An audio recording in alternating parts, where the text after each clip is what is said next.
Alright, good afternoon. This is Jacob Cole. This lesson is for John Johnson. We're just going to be going over some basic things that we covered in his lesson earlier. A few chords, a couple exercises, and some other things that he can reference. So we're going to start with the spider crawl. This is a great place to start for any guitar player. You're going to use your first finger on fret 1, string 1, and you're going to walk up 4 frets. Then you're going to go up a half step, which is 1 fret, to the 2nd fret now. And go up another 4 frets. And we take that pattern and we're basically continuing to climb up the neck 1 fret at a time. And keep it nice and steady, nice and slow.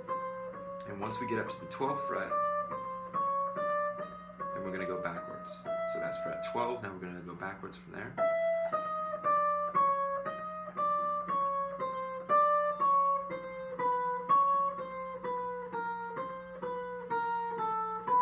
Can't do it this fast at first, don't worry, just sit down and do it as slow as possible while keeping it in time. So that's the spider crawl. The next one we're going to do is another chromatic scale, but starting on the 6th string, 1st fret.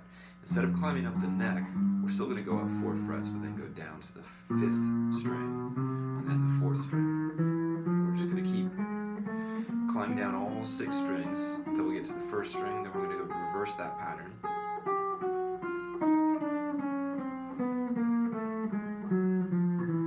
These exercises are meant to build up coordination, dexterity, speed. The more that you do them, the more consistent your guitar playing will become. But you do have to start slow, that is really the key. Even slower than that if you need to. And once you do this on the 1st fret, this pattern, take that whole thing and shift it up 1 fret to the 2nd position. You're going to go down all 6 strings, reverse that pattern, same thing. Up to the 3rd position, and then we're going to go backwards as well,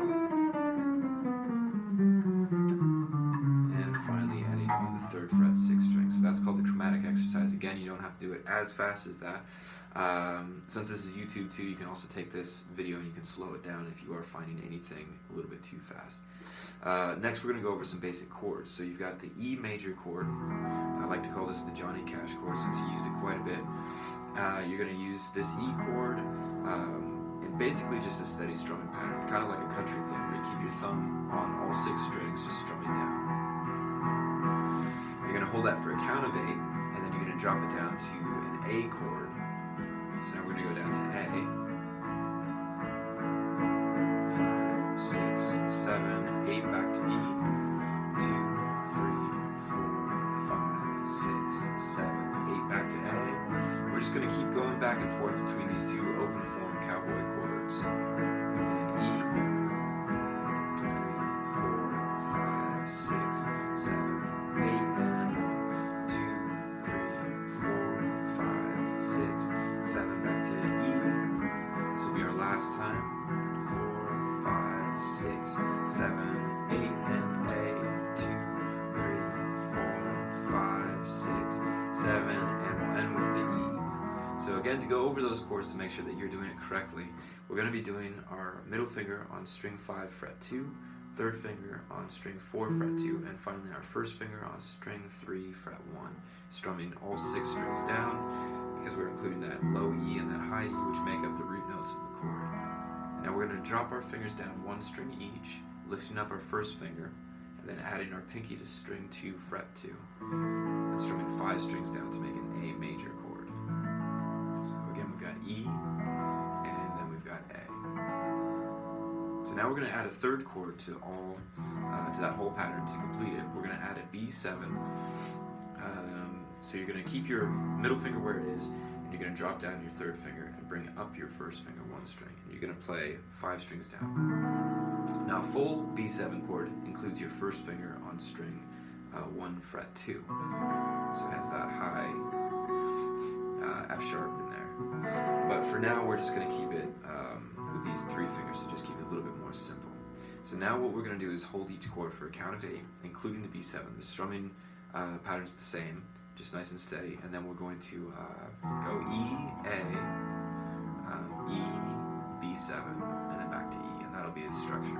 So let's give that a shot. So 1, 2, 3, 4, and 1, 2, 3, 4, 5, 6, 7, 8, and A, 2, 3, 4, 5, 6, 7, 8, and 1, 2, 3, 4, 5, 6, 7, 8, B7, 2, 3, 4, 5, 6, 7, 8, and E, 2, 3, 4, 5, 6, 7, 8, and A, 2, 3, 4, 5, 6, 7, 8, and E, 2, 3, 4, 5, 6, 7 to B7, 1, 2, 3, 4, 5, 6, and we'll end on the E.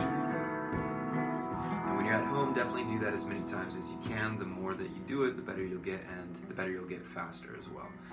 So those 3 chords. So finally, the last thing we learned and went over today was a little surf song called Walk Don't Run. We just did a very basic version of it, playing the root notes only. So you're going to go up to the 5th fret 6th string, playing an A. You're going to play that 3 times, 1, 2, 3, going down to a G note, which is the 3rd fret 6th string. Finally to an F note over the 1st fret 6th string. Hit that twice, then open on the E string, the low 6. So we're going to go 1, 2, 3, 1, 2, 3, 1, 2, open. And we repeat that pattern again. And we just keep going. 3, 4, and 1, 2, 3, 1, 2, 3, 1, 2, open, 3, 4, 1, 2, 3, 1, 2, 3, 1, 2, open. And one more time. Good, so now after that part concludes, we're going to go to the bridge of the song. And you're going to go to the 3rd fret 5th string to a C note. You hit that twice, then you're going to go to a G note, which is still the 3rd fret, but it's the 6th string now. You hit that twice as well. Back to the C note, and then to the open 6th string, which is an E. 1, 2, 3, 4. So with more of a rhythm, it's going to go C, and 1, 2 over the G. Now back to C, and then E. So one more time. So we're going to go 1, 2, and 1, 2, and 1, 2, then to E. Then we go back to the part we just learned. We're going to repeat this whole section 4 times before going to that bridge. And 1, 2, 3. Good. 2 more times. One more time. Now we're going to go to C, to a G, to a C. Finally E, and this concludes the song. 2, 3, 4, and that's it. So go ahead and just try that as much as you can, even if you take, I guess, 15 minutes out of every day to just go over those basics, the exercises, those basic chords, and that song. You're guaranteed to get better pretty quick, but it's just about how much time you put into it. So, all right, have some fun, and we'll see you next time.